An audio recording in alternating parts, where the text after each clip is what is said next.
The next one that we're going to be looking at is for the falling rate period. So for the falling rate period, the drying time can be calculated when our x1 and x2 value are lower than our xc.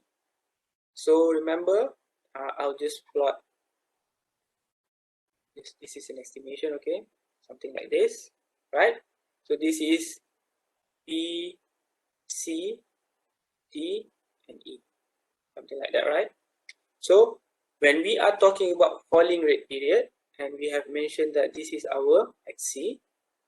So when our x1 and x2 are lower than xc, meaning that the value of x1 and x2 are actually on this line.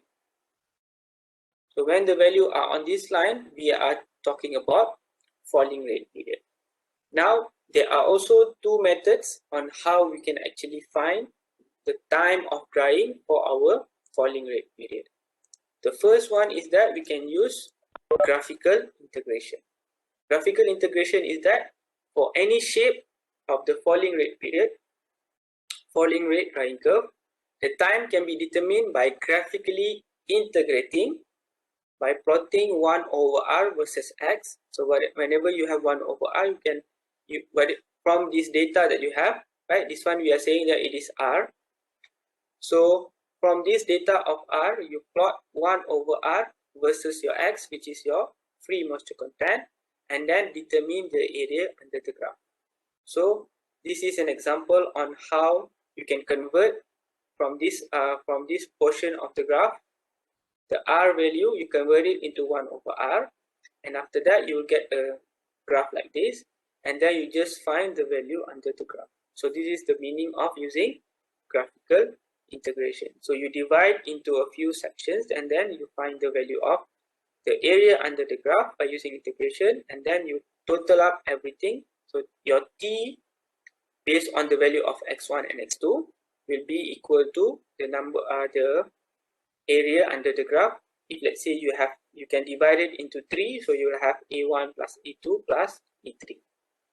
Or you can also use analytical integration, right? So you know that we assume that our r is actually equal to a over x.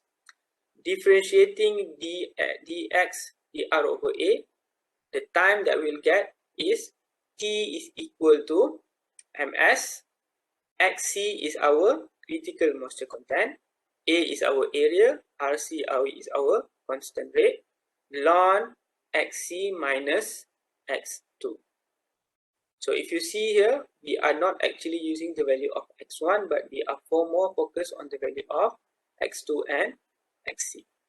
So if let's say you are interested to know how you actually can integrate this one and you can get until this one, you can read the reference book I have mentioned to you.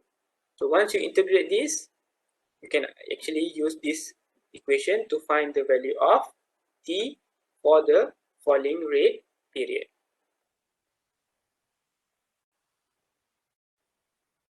So if you want to find the total drying time, if you have the value of x1 and x2, where x2 is smaller than the value of xc. So meaning here, let's say, I draw this again, our rate of drying curve.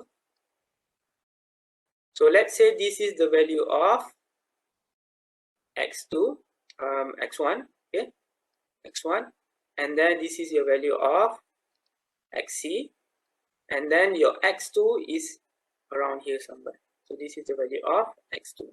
So you can see here, if you want to find the drying time for a solid from x1, the initial moisture content, to final moisture content S2, where your S2 is actually smaller than your xc, so meaning that you are actually having, on the first part, from x1 until xc, you have the constant drying period, and then from xc to x2, you have the falling rate drying period.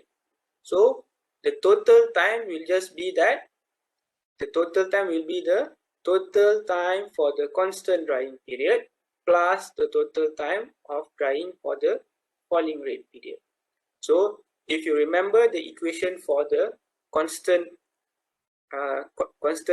drying period, we have ms over ARC times your x1 minus xc here. So initially we had x1 minus x2, but since your x2 is lower than xc, so we say that your drying rate, the constant drying rate ends at your xc. So we just say that in order for me to get the total time from here until here, so I divide it into two sections. So x1 minus xc, and then xc minus x2.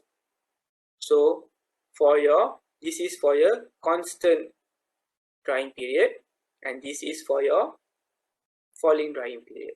So when you add these two, you'll get the total drying period, and then if you rearrange the equation, you'll get this final equation where you are actually combining the value of, so what you do is that you just factor out the ms ARC, and then you'll get the final equation for the total drying time when you have your value of moisture content is